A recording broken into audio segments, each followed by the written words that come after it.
আজকে সকাল সকাল রেডি হয়ে বেরিয়ে পড়েছি ভিডিও বানাতে যাবো বলে। এই গরমের মধ্যে ছাতা মাথায় দিয়ে টুকটুক করে হাঁটতে হাঁটতে চলে এসেছি রাস্তায়, সেখান থেকে গাড়ি ধরে চলে এসেছি জাগুলিতে। আর লোকেশনে পৌঁছানোর আগে কিন্তু আমরা দোকান থেকে একটা বড় কুরকুরে প্যাকেট আর একটা জলের বোতল নিয়ে আমরা এখন চলে এসেছি লোকেশনে। এখানে আসার পরে প্রীতম আমার হাতের মধ্যে দেখো দুটো ড্রাগন ফ্রুট ধরিয়ে দিয়েছে, তারপরে আমরা দুজন মিলে ভিডিও বানাতে ব্যস্ত হয়ে গেলাম। আর আমাদের কিন্তু ভিডিও বানানোর থেকে মজা তামাশার একটু বেশি হয়।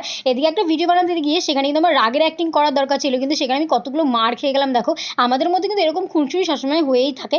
যাই হোক, আমরা ভিডিও বানানোর পর কিছুক্ষণ বসে বসে গল্প করার পরে দেখছি কিছু হঠাৎ করে কি পরিমাণে মেঘ করেছে, এত পরিমাণে মেঘ করেছে দেখে তারপর দেখলাম ঝিরিঝিরি বৃষ্টিও শুরু হয়েছে। তাই সেখান থেকে আমরা এখন বেরিয়ে পড়েছি বাড়ি যাওয়ার জন্য, কিন্তু অর্ধেক রাস্তা গিয়েই আমরা আবার থেমে পড়েছি, কারণ এত পরিমাণে বৃষ্টি পড়ছিল যে আর যাওয়াই যাচ্ছিল না। দেখো কি পরিমাণে ঝেপে বৃষ্টি পড়ছে, আর আমি বসে বসে কুরকুরি খাচ্ছি। যাই হোক, বৃষ্টি কোনো রকম একটুখানি কমেছে, চলো এবার এখান থেকে বেরিয়ে বাড়ির দিকে যাওয়া যাক। গাড়িতে করে যাওয়ার সময় কিন্তু ঝিরিঝিরি বৃষ্টি পড়ছিল, বেশ ভালোই ভিজে গেছিলাম। ওই যে আমার কল্যাণীর গাড়ি দাঁড়িয়ে রয়েছে, চলো তাহলে প্রীতমকে টাটা দিয়ে আমি বাড়ির দিকে যাই। তোমরা এরকম আরো মিনি ব্লগ দেখার জন্য সাবস্ক্রাইব করো।